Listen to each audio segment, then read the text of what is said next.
What's going on, guys? G2 here. Welcome back to the channel. And today, for I guess this weekend's quarantine project, I wanted to look at ways to store ammunition. Now, if you're like me, ammunition is in short supply, but there are some sites out there that you can get relatively inexpensive ammo. You may be paying a little bit more, but you know, that's to be expected right now when there's a shortage. But if you are getting bulk ammo like I am, or if you have some laying around, I wanted to explore some options that we could look at for storage. Now, 90% of you are going to use something like this. Military style storage can, which has the rubber seals on it right here. And you're just going to kind of put everything in there, maybe throw a couple silica gel desiccant packages in there and call it a day. And I'm totally good with that. I mean, that's how I've been storing my ammo for years. But I wanted to look at another option here. How can we just kind of, I guess, take it up and step it up a notch? And what I came to was the idea of using my FoodSaver vacuum storage. Now, here we have some 9mm. It's wolf ammo. It's not the best ammo right here, but I wanted to see how this would hold up before we went and did everything. So this has been vacuum sealed for about 3 days. Everything is tight. The seal is still good. I have these in packs of 100. So before I went and I did the 1,000 rounds that I got, I wanted to just test it out on a couple packs. So I have 100 here, I have 100 there. Everything looks good. The seal's still strong. Now, where I got concerned was, or I guess where I wanted to really test, was an ammunition that has a sharp point to it. Obviously, 9mm, 45, 40 Smith & Wesson is going to have that nice, smooth tip. You're really not going to worry about the tip puncturing the bag and losing the integrity of the seal.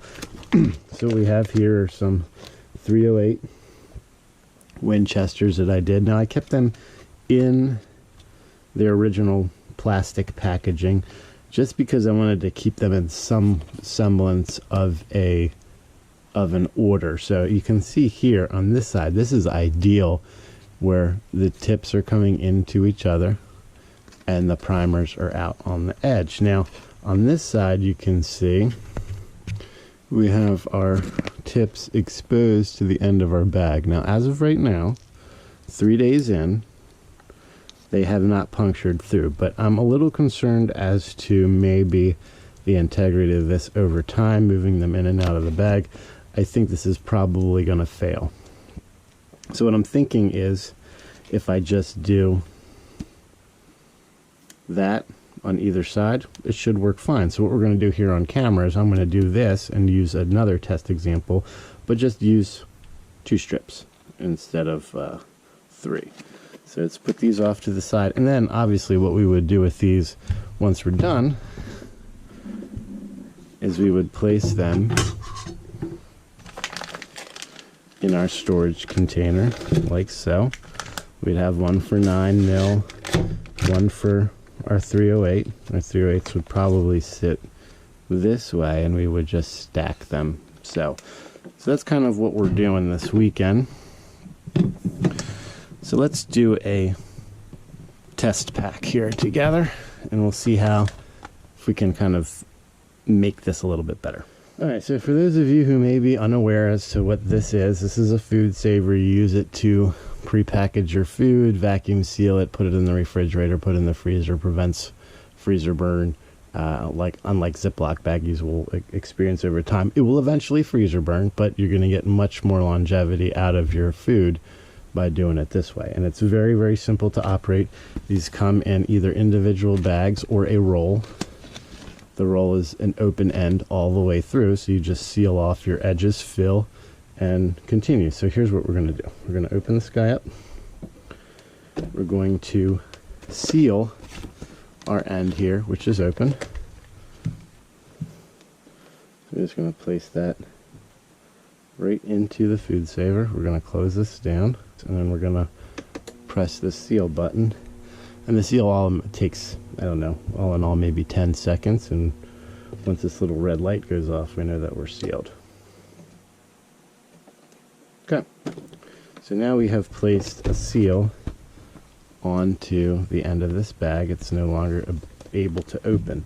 So what we're going to do is we're going to get our smaller 308s here.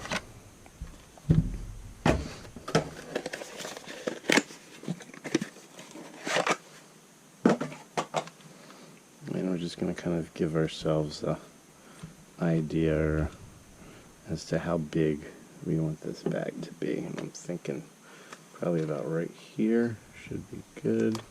Okay.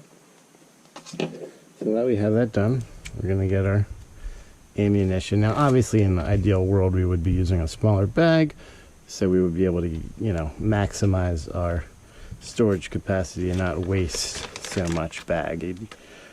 But I think we're okay for here. So we've got our ammo in. We're going to place this into our FoodSaver. Close the top.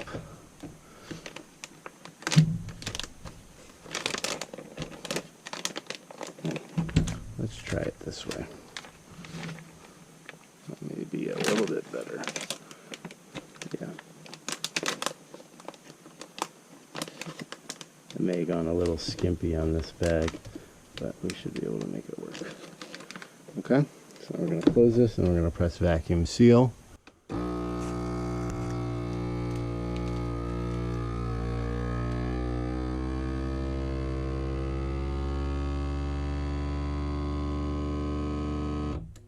Now it's sealing.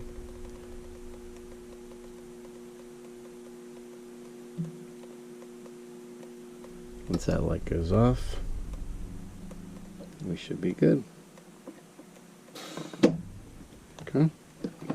Now we have 40 rounds of 308 Winchester, vacuum sealed. We shouldn't have any issues with any kind of breaking because our ballistic tips of our bullets here are kind of not at weird angles, which is why I like doing it this way as opposed to just throwing them in the bag, because they could be pointed all kinds of different directions. So we're going to test this out and see how long this lasts, and I guess we'll give it about a week or so and see how we do, and then we'll continue to the rest of our cache of ammo and go ahead and do the rest.